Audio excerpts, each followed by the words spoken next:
It's hype time, baby. Choo choo! Choo choo! Time to get on the train. All aboard the hype train.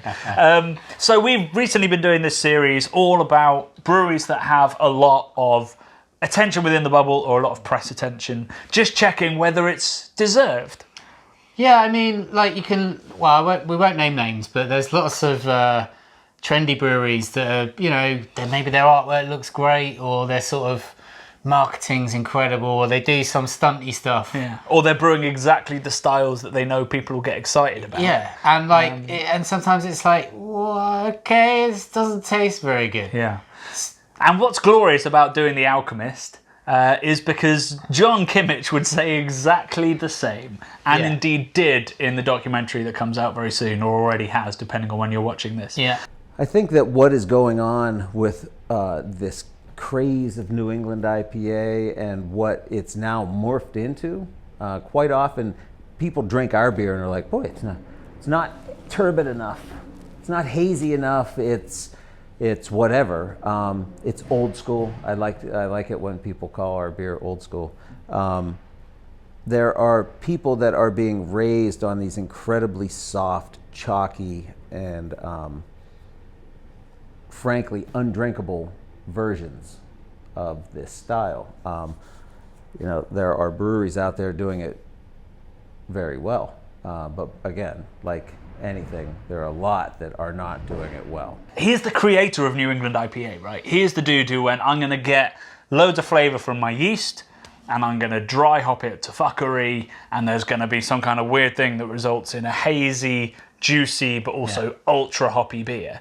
And everyone took that idea, took the bitterness away from it, and kind of took, I think, the dankness away from it and made it juicy and called it New England IPA. And like, from his perspective, took a bit of the craft out of it, and it got a bit murky and stuff. So he's like, he's like quite again. He thinks it's not great brewing style. But anyway, so today we've got 3 amazing beers from him. We haven't put Heady in for 3 reasons.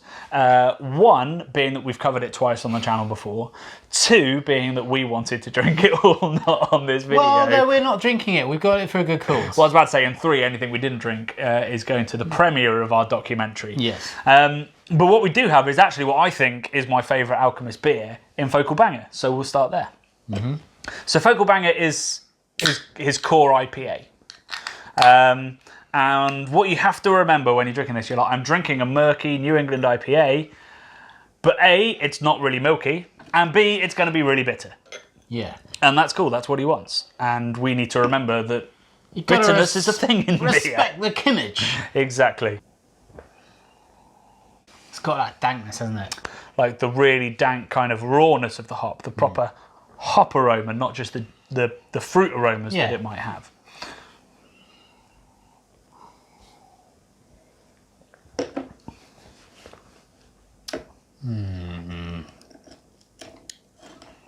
The way that bitterness just builds and builds and builds. Instead of like a really soft, juicy, kind of sweet finish, it grows and grows. It doesn't punch you, it's sort of like a slow slice across the back of your cheek. Some Peaky Blinders got you on the face with a knife and you can't feel it, and you're like, oh my God! It builds delicious. And it builds. It's delicious, don't get me wrong. I mean, that's great for a reason, isn't it? Yep. It's well deserved. That's a sexy beer. Yeah. And it's also got, unlike all these New England IPAs, just a hint of that caramel, that little hint of sweet malt, which has completely disappeared from the IPA kind of category now, because instead it's that chalky, wheaty kind of white bread kind of flavour, instead of that brown bread roasted caramel kind of thing that you get in West Coast IPAs. I'm a big West Coast fan, so for me, I'm like, that's what you're looking for, yeah. I really like John said he laughs when people call his beer old school, but he kind of likes it because he likes the fact that even though there's all these new processes and it's associated with all these new beers, there's this glorious link between what West Coast IPA is and what East Coast IPA is, and he's this little link between, and he's making beer probably better than most of the people on both coasts. So or this IPA at least. I'm trying to think of a hip hop rap analogy. Biggie Smalls and Tupac Shakur. We're so far out of my my depth that I can't. Well, Biggie Smalls is what East Coast. Is Biggie Smalls East Coast? I think, and then West Coast is. Tell you what, we'll put it out to you guys. Which rapper is a mix of both and better, probably the most? That's a better way of doing it, seeing as we haven't got a clue what we're talking about. Yeah. The next beer is called Crusher. Like what you mean, like the regional milkshakes that we get over here. Remember Crusher? I remember Crusher. I remember Joel Veitch did the advert for them. Oh, you know who Joel Veitch is? Yeah. Oh, cool, man. I didn't think many people knew who he was. No, I remember him. Very funny guy. He really was. And Brilliant animator. Yeah. Yeah. I remember spending hours on rathergood.com, wasn't it called? I don't know that one. I think that's where he started doing his animations. My favourite one was he took Elbow covering... what's the TLC song? I got it, so I'm happy about it. He did. That's not TLC. Is that no? That's, It's Destiny's Child. Yeah, that's Destiny's Child. Yeah. He Elbow covered that, and he then animated them as cats singing it. Just Joel Veitch, yo. legend Check of a him guy. out. Right, let's have some Crusher. So Crusher is a DIPA. So I brought this in lieu of Heady Topper, but I'm assuming it's going to be very much in the same vein. I want it 70, 80 IBU, massive dank aroma. I want it straight to the main vein, Johnny. That's what I want. In the words of Frank Zappa, did you say you want some more? Well, here's some more. Amen to that. Look at that. That's a beautiful looking beer. So he says on the back, even though he's got the Frank Zappa quote, he says he wants some semblance of balance and drinkability. Which it does, again, by having a little bit more malt profile than a true East Coaster. But it is even more bitter than Focal. Like, this is up there with Heady in terms of bitterness. It's a proper smack around the chops. Yeah, man. But it kind of sneaks up on you. You know, you take a big sip going, oh, that's sweet and citric and piney. And then about 2 seconds later, and you're like, oh, and it's bitter. Yes, I mean, that goes back to the Kimmich as well. Like, what master to be able to sort of play with it in such a way where you got that journey along the way. It's like, oh, it's this, it's that, and then, whoa, there it is. So Alchemists are known for their IPAs. Yep. What we discovered when we went, and the beer that he cracked first, was a massive British Imperial Stout. This was bloody amazing. Look at the colour of that for a start. Whoa. Oh boy. The guy... Yeah, I mean, it's a British style Imperial Stout as well. It literally says that on the label. So maybe he was like, well, these guys will know what a British Imperial Stout should taste like. Of course we don't, because nobody brews a British style Imperial Stout anymore. They all put fucking coffee or chocolate or marshmallow in it. And that smells like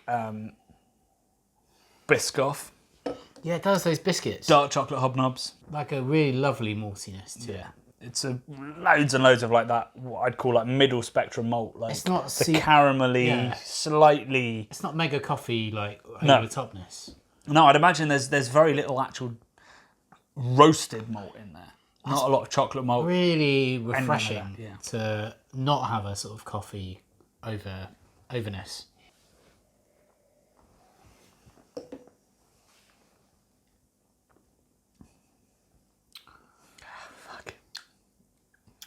That's the best of the three. It's really, it's wonderful. It's so well rounded. Yeah. Yeah, I mean, I'd want a tiny hint more bitterness, but that's because I like a lot of bitterness in my beer. But otherwise, it's been a long time since I've had a beer that luscious. Luscious is exactly the word. Yeah. And I can hear John saying it. It is velvety smooth. It is bittersweet. It is loaded with like mocha kind of flavours, dark wheaty, chocolatey, biscuity kind of flavours. It's just a really unique and what's the word I'm looking for? I guess kind of nostalgic. Yeah, I it think makes me think of millions of other things that I love. It's not trying. When you sort of framed it in like no one really knows what that is because there are so many other styles of crazy whatever stouts going on. Yeah. It's really refreshing to taste something that's that direct, that honest. It feels quite honest. And you know what? So this has 0 adjuncts in. So this is purely malt, hops, water, yeast, right? That aroma, another beer it reminds me of is Yellow Belly, which has all kinds of weird adjuncts in it. So weird they won't even actually say what's in it. So it's an Omnipolo Buxton collaboration. Also, all the Evil Twin stuff I've had that has loads of adjuncts in. It smells as dialed in and as, childish as those beers do. But he's done it through the right balance of malt and using the right kind of malts. Like, he takes a lot of pride in using British, small batch, floor malted malts. Yeah. And what he's ended up with, without adding any kind of flavourings, without doing any kind of tricks, is a beer that tastes like chocolate biscuits, but has nothing to do with chocolate biscuits. Yeah, there ain't no fake vanilla going on in this. No, there's no like lactose or anything. Nothing. It is so rich, so complex, so beautiful, and all he's done is be a fucking good brewer. And that's not to downplay what other people do, because it's fun and it's exciting and it's delicious. Yeah. But there's another way of doing it that isn't a shortcut. It shows you, like, if you're a purist and you stick to the ingredients and you don't add all the adjuncts in, you can get those achievements and you can push the spectrum. Yeah. The classic sage saying is, never meet your heroes. But sometimes you bloody definitely should. You should. It will make them more heroic in your eyes. And, like, what they're standing for and what their belief is like just and verified. I guess I'd say meet your heroes and check if they should be. That's how the saying should be. And we met John and we tasted his beers fresh and we tasted his beers old, and they're still bloody delicious. Yes. The hype train pulls up at this station and goes, yeah, fair play. Beep beep, you're at the Alchemist. Beep beep. When did trains beep?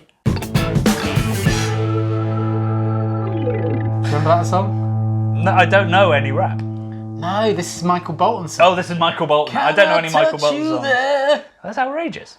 It was outrageous. Although very Me Too. It's at least he asked. Yeah, he was asking before he touched them there. Good old Michael Bolton. Very progressive in your 90s sex music. Gone off on a massive tangent. Oh, didn't we?